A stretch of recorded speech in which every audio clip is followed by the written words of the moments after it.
In Mathcad, you can create XY plots. In this second video on XY plots, we're going to cover 5 different topics: number formatting, changing the type of plot, converting units, using logarithmic scales, and crossing the axes at 0. So here I am in a worksheet. I went to Gunter's space page and pulled some information regarding the number of orbital launches in the 1960s for the United States and the USSR. Then I plotted that data in an XY plot.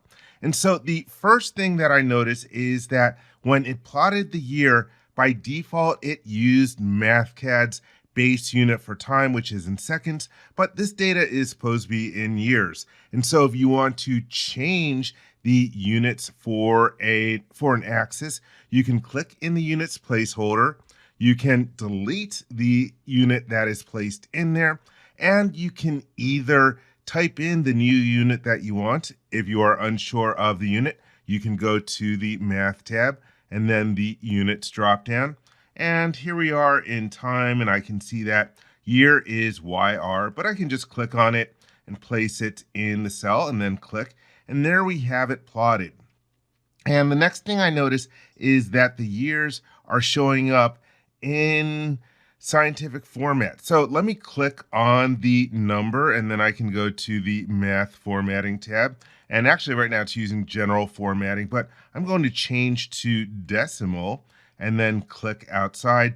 And okay, looks like we are getting wrong number of decimal places. Let me change this to 0 decimal places. Not sure why it's showing up as fractions, probably just based on how it was spacing everything out. So anyhow, now I've got the years looking correctly. And one last thing I'm going to change on this graph is that I don't like the way that the numbers are arranged, starting from the number 9 and then going in multiples of 7. So I'm going to click in the first placeholder and change that 9 to a 10, and then let's click outside. And then I'm going to click in the second one, and by changing this value, I can end up specifying what the increment should be between the tick marks. And so now I've got the graph from 0 to 80, and I can see the comparison of the number of orbital launches between the two countries. Now let's take a look at changing the type. And so I'm going to select this plot, and then let's go back to the Plots tab.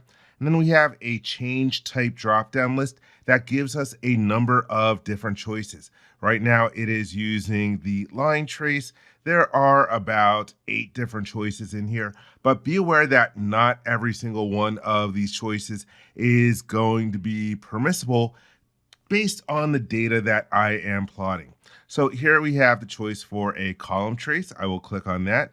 There we can see a comparison with the stacked columns. Then let's go to change type.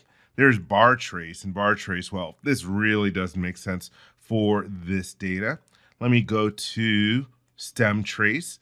And there you can see it's sort of like the column trace where the stems are stacked on top of each other. Then we've got waterfall trace.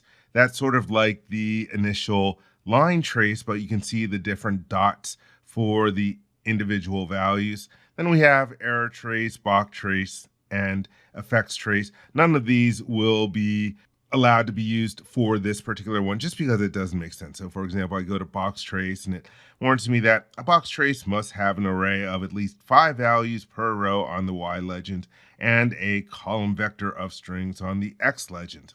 Okay, let's go back to the line trace and deselect, and I am happy with that one.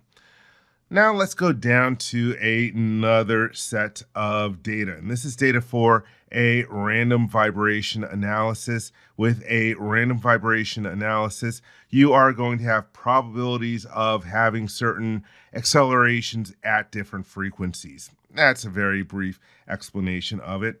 And so here I have a table, and the first column is for the frequency, and then we have 4 different profiles for the different vibrations that we can run the analysis on. So there's vertical, transverse, longitudinal, and envelope. And so for this, I've created a custom unit for the acceleration spectral density, which is the acceleration due to gravity squared divided by hertz for frequency.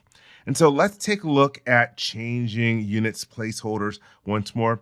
Here I am evaluating one of the columns in the table. And again, by default, it is going to report this in the base units. And so even though my table was defined with acceleration spectral density units, that is a custom unit that I have created, well, it is reporting in meters squared per seconds cubed. If I want to evaluate this math region in a different set of units, I can delete that placeholder or that unit and then type in what I want to use. And again, I will use my custom unit of ASD. I could have also typed in g squared divided by hertz.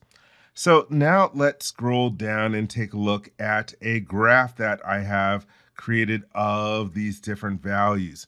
And so this is really not effective in terms of its communication. So for a chart for an acceleration spectral density, it helps to have this in logarithmic scale. So let me select on the frequency, and then I can click on the logarithmic scaling choice in the toolbar, and that looks a lot better. And so there we see 1, 10, 100, 1000.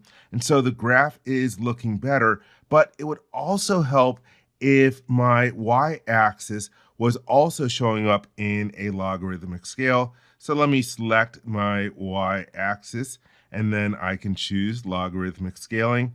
And there we're getting 1 times 10 to the negative 2 and 1 times 10 to the negative 1. Oh yeah, there's one other thing about this.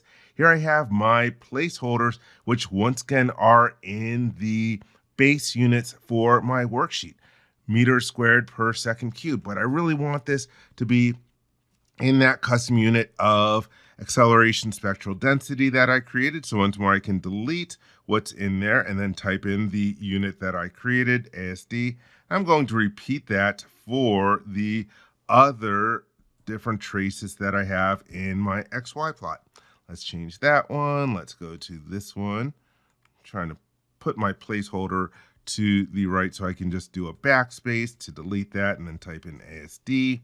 And once more, let's delete this and type in our unit that we want to use. So if you want to convert to different units, all you have to do is type in the appropriate unit in the placeholder that you want. Let me click outside of the plot, and there we can see our nice acceleration spectral densities for this random vibration analysis. Okay, let's scroll down. Let's take a look at another example. Okay, I created my plot very quickly of the hyperbolic functions.